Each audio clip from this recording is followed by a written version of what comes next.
your forecast first. Sponsored by Matex Heating, Cooling, and Plumbing.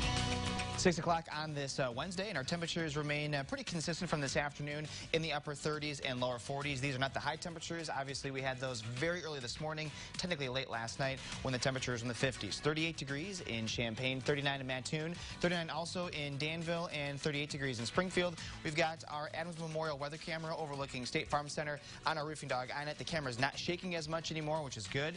The wind gusts are coming down. We, as of right now, have only one at 41 miles an hour. That's in Petersburg. Everywhere else now is at least in the 30s, if not even in the 20s. So it's coming down even more, and we're going to see that being the trend as we go through the rest of the evening into the overnight hours. So besides still left over some windy conditions here, we're talking about generally partly to mostly cloudy skies, and we should be expecting a lot of cloud cover for Thanksgiving. WCIA 3 News starts right now. Now on WCIA 3 News. It was batten down the hatches across central Illinois today. How high winds played havoc as thousands hit the road for the holidays. A teenager drowned when the car she was driving sank in a pond. Now the person who was in the car with her is headed to trial. It was like a war zone. It was just a complete disaster. It was a day people in Taylorville will never forget. And a year later, the town continues to come together. You're watching your local news leader. This is WCIA 3 News at 6. It's very cold. Very, very cold. And the wind definitely isn't helping. Strong gusts cause challenges for people across central Illinois. Good evening. I'm Paul Cicchini. And I'm Jessica Coons. Jennifer is off tonight. Downed power lines, fallen poles, and power outages. All of that was just the start of what crews had to deal with today. We have team coverage tonight. WCIA 3's Courtney Bunting is live in Champaign. Meteorologist Jack Gerfen is in our tracking center. First to Courtney. Courtney, it's still windy out there. Yeah, Jessica, it definitely is, but as you said earlier, it has died down a little bit, and it's been more than just an annoyance today. It actually added some danger for those out and about.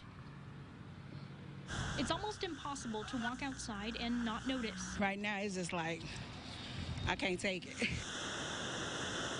The wind, with some gusts over 50 miles an hour all throughout central Illinois. I'm not from here, so I'm not used to this kind of weather. Usually we are outside, but probably not this year just because it's so cold and it's so windy. For some, it was more than just an annoyance. It was difficult to keep the car straight. It was moving all over the place. And going next to the semis was rough because they were also moving all over the place. The wind added challenges for semi drivers. One rolled over on I-57 near Thomasboro after crashing into another.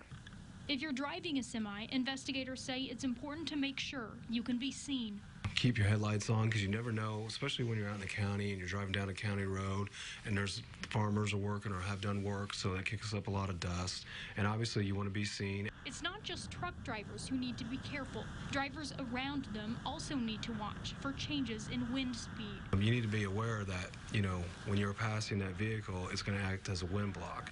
And then when you go to complete your passing of that vehicle or overtaking of that vehicle, the wind's going to pick up. And always be cautious, no matter where you are, for those days when nature imitates art. The sheriff's office also says they get more calls for house alarms whenever it's windy like this. That's because the wind gusts will open storm doors and set off those alarms. They say the best thing to do to avoid that is to just make sure your storm door is locked. Reporting live in Champaign, Courtney Bunting, WCIA 3, your local news leader. All right, Courtney, thanks so much. There are still more than 1,000 Ameren customers without power throughout the state. Those include outages in Champaign, Vermilion, Macon, and Ford counties. Now, no surprise here. It was one of the windiest days we've seen in some time. Yeah, we've been talking about it all day with gusts over 50 miles an hour. It was rough driving around town, on the interstates and highways. We're going to continue our team coverage now with meteorologist Jack Gerfen. He joins us in the tracking center. Jack, we talked about a little bit, the winds are dying down. That's right, Paul. They are dying down, but earlier on today, especially during the late morning hours, was really when we had the strongest winds that were measured in the area. Peoria had a 58-mile-per-hour wind gust, Champaign 55, Springfield 55 as well, Danville 54, Decatur 53, and you're noticing many of these cities in central Illinois were well over 50 miles per hour. So it has been a very windy day. It remains pretty gusty out there too. No doubt you can definitely tell that it is windy with gusts over 30 35 miles an hour in many spots. The good news is, though, you're noticing some spots don't have any gusts showing there. So things are improving. Travel impacts also will be improving as well as we go later on into the evening, with the wind being the only threat really at this point. So travel impacts are going to be better. This is a look at our live traffic right now on the WCIA 3 weather app. You've got Indy is good. You've got St. Louis is good. But if you're going up to Chicago, you've got the dreaded 294, 94, the Dan Ryan up there, all slow. So if you're going up that route tonight, you're obviously going to be taking it slow. Airport status, though, looks to be very good. In fact, it's been good this entire time. The winds really haven't done a whole lot of delays here. And so as we look at the big airports nearby, we are all good right now. So if you have a late flight tonight, you should be good. All right, Jack, thanks. Well, here's an update now. The man who escaped a deadly crash in Sherman in October was back in court. Gage Peterson is being charged with domestic battery, armed violence, and home invasion. He's accused of beating the 16-year-old girl who died in last month's crash. WCIA 3's Cole Henke is live in our Capitol newsroom tonight. Cole, were there any updates to the case today? Well, it was a quick appearance, but they did establish the time frame that Patterson will stand in front of a jury. Patterson was the passenger in the car that sunk to the bottom of the pond at the Sherman, Illinois golf course, and it killed 16-year-old Kaylee Mahochko. Patterson will stand in front of a jury sometime during the 2nd and 3rd weeks of February. His next court appearance will be in January, and at the end of that month, they will set an official trial date. Patterson was taken into custody in July and still remains in the Adams County Jail following today's appearance.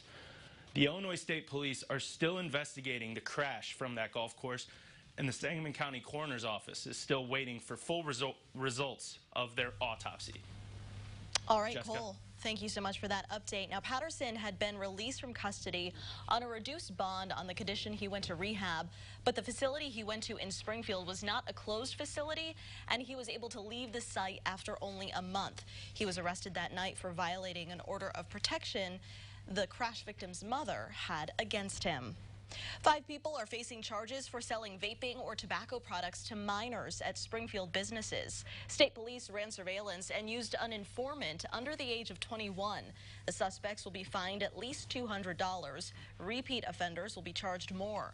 5 people in Illinois died because of vaping-related lung injuries. Some groups are being proactive ahead of recreational marijuana becoming legal in January. The Minority Business Development Center and Handcrafted Cannabis Company hosted a career fair in Peoria. People could learn the ins and outs of entering the marijuana sales industry. Visitors were hopeful they'll get hired next year. If I get the job, being there on time, working hard, and actually taking this opportunity seriously, like, this is a good opportunity. Everybody want to have this opportunity. That's why it's a lot of people here. For cannabis companies is to get a license. If that's approved, people in the Peoria area could look forward to new job opportunities. After 4 years, Lovie Smith's Illini are headed to a bowl, who the head coach says was instrumental in getting them there. Also tonight. I think we all like to be with friends and family for holidays. Tomorrow's a chance for many of you to sit down to a big meal and give thanks, where several hundred got that chance today. And we've been talking about the wind, obviously, today. But remember, early this morning, it was still pretty warm. In fact, our high temperatures today were actually this morning coming in at 56 degrees. Now, we are talking about a much cooler night tonight, as well as a cloudy and cooler Thanksgiving. The good news is, though, winds will no longer be an issue with this. But we'll talk about chances for some rain this weekend after the break.